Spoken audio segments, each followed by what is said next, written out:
네, 안녕하세요. 부영부재TV의 형 김창경입니다. 2025년 새해가 밝았습니다. 올 한 해 여러분들이 세우신 목표 다 이루시길 바라면서 저도 올해 여러분들에게 객관적이고 양질의 정보를 제공해드리면서 여러분들이 성공적인 빌딩 투자를 할 수 있도록 열심히 달려보도록 하겠습니다. 그럼 2025년 첫 번째 월간 빌딩 분석 시작하도록 하겠습니다.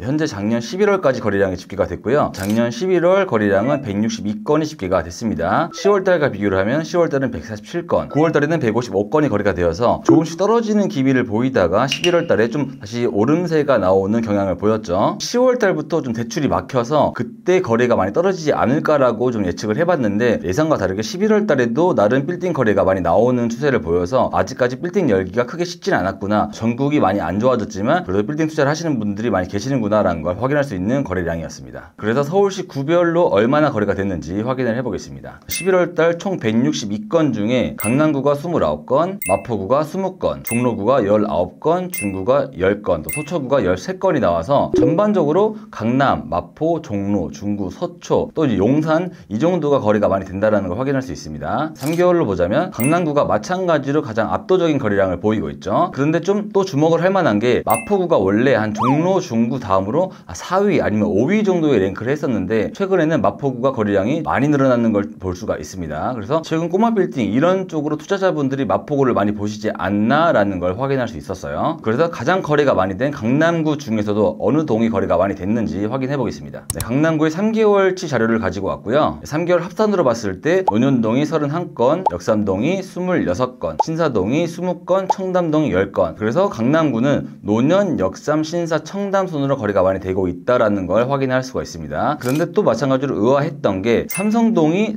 3개월 동안 5건밖에 없어요. 9월 달에는 3건 있었고 10월 달에는 1건도 없었고 11월 달에는 2건 있어서 오히려 논현동 11월 달 10건보다도 3개월치가 삼성동이 안 나오는 걸 볼 수 있습니다. 이 점은 제가 보기에도 좀 의아한 것 같아요. 삼성동 쪽으로도 나름 매물이 나오고 있고 거래가 되고 있는 걸로 느껴지긴 했는데 막상 데이터를 까보니까 삼성동이 거의 거래가 없구나라는 걸 확인할 수 있어서 그렇다고 이게 삼성동을 찾는 수요가 없냐? 이런 건 아닌 것 같고 삼성동을 매입하고자 하는 분들과 삼성동 건물을 소유하신 분들의 괴리감이 좀 많이 남아 있어서 거래로 연결되는 건 없지 않나 라고 생각을 해봅니다. 그리고 아까 마포구가 2위의 거래량을 보여줬었죠. 마포구가 어느 동이 거래가 됐는지도 확인을 해봤습니다. 지금 투자를 하시는 분들이 좀 궁금해 하시거나 의아해 하실 게 원래 마포구가 좀 거래량이 많이 없었는데 최근에 좀 거래가 되고 있는 경향이 있잖아요. 그래서 그 이유를 제가 설명을 드려보자면 원래 투자의 기본은 강남으로 웬만하면 초점이 맞춰져 있어요. 그런데 최근에 강남으로 한 100억 미만, 한 70억, 80억 정도의 건물이 워낙 없다 보니까 대체 지역을 찾았었죠. 그래서 강남구의 대치가 어디냐라고 했을 때 얼마 전까지만 하더라도 성수 쪽이 많이 부각이 됐었습니다. 그건 마찬가지로 지금도 강남 아니면 성수를 많이 보려고 하시는 분들이 많이 계세요. 하지만 성수도 마찬가지로 금액대가 좀 많이 올라서 일반적인 투자의 심리로는 접근할 수 없을 만큼의 평당가가 많이 올랐거든요. 아뜰리에길 같은 경우에는 평당 1억 3천, 1억 4천 이 정도 일반 주거 지역인데도 이 정도 금액이 형성이 되어 있어서 웬만한 강남보다 평당가가 비싸다라는 이미지가 많이 좀 생기긴 했습니다. 그래서 다음 후보지를 봤을 때 종로, 중구 이런 쪽도 있긴 하지만 거기는 뭔가 깔끔한 느낌이라기보단 너무 먹자 같은 느낌이 많이 있긴 해요. 네, 그래서 원래 꼬마 빌딩 거래가 많이 됐었고 좀 이미지가 좋았던 홍대 라인, 마포 쪽으로 지금 많이 보고 있어서 거래가 되지 않았나라고 생각을 합니다. 그래서 마포구 어느 동이 거래가 많이 됐는지 지금 체크를 해볼게요. 네, 제가 2개월치 자료를 가지고 와봤고요. 서교동이 10건, 동교동이 6건, 상수동 3건, 연남동 3건. 거의 서교, 동교, 상수, 연남 이쪽 라인으로 거래가 많이 되고 있는 걸 확인할 수가 있습니다. 그 중에 서교동이라고 했을 때 서교동은 행정지역이 꽤나 넓은 편인데 서교동이 홍대 입구역에서부터 상수역까지 또 합정역에서 망원까지가 이루어지고 있어서 꽤 큰 곳이기 때문에 거래량이 많이 나온 건 맞긴 합니다. 하지만 그래도 이제 홍대라는 그런 이미지가 있고 이쪽으로도 많이 상권이 형성이 되고 있기 때문에 안정적인 임차, 오래 갈 수 있는 지속적인 상권 이런 걸 따졌을 때 마포가 그래도 현재로서는 안정적이겠구나라는 그런 심리로 마포 쪽으로 투자를 하지 않나 라고 생각을 해봅니다. 네, 그래서 2개월치를 봤을 때 공덕, 망원, 용강동, 중동, 창전동 이런 쪽은 거의 한 건, 2건밖에 없어서 일반적으로 서교, 동교, 상수, 연남 이쪽 지역으로 거래가 많이 된다라는 걸 확인할 수가 있습니다. 네, 그리고 상업용 빌딩 금액대별 거래량을 확인을 해봤어요. 10억, 30억 구간이 가장 많이 거래가 되고 있죠. 10월 달에도 50건, 11월 달에도 52건이 거래가 되어서 거의 한 30%가량을 차지를 하고 있고요. 그 다음으로 30억에서 50건이 29건에서 20건으로 좀 떨어지긴 했지만 그래도 많은 구간을 차지를 하고 있습니다. 네, 그리고 50억, 100억 구간이 좀 많이 오름세가 있었는데 10월 달에는 27건에서 11월 달에 39건으로 늘어서 여기가 좀 많이 증가했다는 걸 확인할 수 있습니다. 하지만 이제 전체적으로 봤을 때 거래량이 굉장히 많이 오른 금액대가 있었는데 바로 500억 이상의 건물이 굉장히 거래가 많이 는 걸 걸 확인할 수가 있습니다. 11월 달까지만 하더라도 17건이 거래가 됐는데, 근데 이 17건이라는 수치가 작년을 다 통틀어 봤을 때 500억 이상 건물이 10건이 넘은 달이 없었어요. 그런데 11월 달에만 17건이 거래가 되어서 11월 달에 좀 큰 돈이 많이 유입이 됐구나라는 걸 확인할 수 있습니다. 이 500억 이상 건물이 어디가 거래가 많이 됐는지를 확인을 해보겠습니다. 작년 11월 500억 이상 빌딩 거래 현황을 조사를 해봤고요. 총 17건 중에 그중에 강남구가 8건을 차지를 하고 있습니다. 서초구 3건, 영등포 2건, 중구 2건으로 웬만하면 강남 서초 지역이 거의 한 3분의 2 정도를 차지한다라고 볼 수 있어요. 그중에 동으로 보자면 역삼동, 논현동, 청담동 금액대는 500억, 600억, 700억, 800억, 1200억까지 강남구가 거래가 됐고요. 그 중에 보시면 영등포, 여의도 쪽으로 거래가 2건 된 걸 확인할 수 있습니다. 그 중에 1400억짜리는 NH캐피탈, 농협캐피탈 건물이 거래가 된 거고, 3700억짜리는 이제 미래에셋증권 빌딩이 거래가 됐었죠. 그리고 종로구로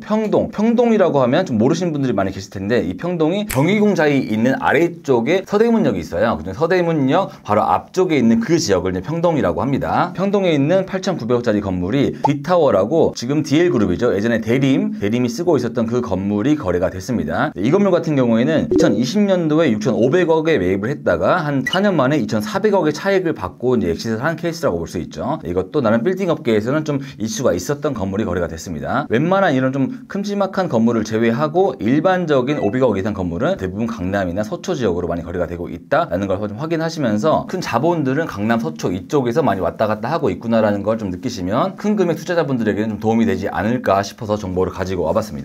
그리고 마지막으로 올해 금융채 금리 한번 확인해 보겠습니다. 2025년 1월 8일자 금융채에 나왔고요. 2025년 1월 8일자 금융채는 2.99%로 최근에 금융채가 2%대가 나온 적이 한 번도 없었거든요. 최근에는. 그런데 거의 한 몇 년 만에 금융채가 2%대로 떨어져서 금리로서는 나름 좋은 신호라고 생각을 하는데, 하지만 현재 이제 대출금리라고 따졌을 때, 특히 임대업에 대한 대출금리라고 했을 때 작년까지만 하더라도 금융채가 한 3.3이면 거기에 가상금리를 한 0.4, 0.3 정도만 부과를 해서 대출금리를 한 3.5 정도로 받을 수가 있었거든요. 네, 하지만 지금은 가상금리가 작년처럼 낮지 않고 1% 이상이다라고 보시면 될 것 같아요. 그래서 현재 금융채가 2.99%니까 여기에 가상금리 한 1.3만 더하더라도 현재 대출금리는 한 4%에서 5%가 나온다라고 인식을 하시면 될 것 같습니다. 그래서 1월 달에 이제 한국은행이 금리 인하를 할지 말지에 대해서 한 번 더 결정을 하는 시기죠. 그때 한 번 더 떨어뜨린다고 하면 금융채는 한 2.78 정도까지 떨어지지 않을까라고 생각을 하는데, 문제는 은행에서 정책금리 자체가 낮지 않다 보니까 현재 대출을 받을 수 있는 환경은 썩 좋은 환경은 아니다라는 걸 말씀을 드리겠습니다. 네, 이렇게 1월 월간 빌딩 분석을 하면서 모든 데이터 수치를 다 정리를 해봤고요. 전 다음 달에도 여러분들이 빌딩 투자를 할 때 필요할 만한 정보들을 쏙 뽑아서 가지고 오도록 하겠습니다. 그럼 안녕.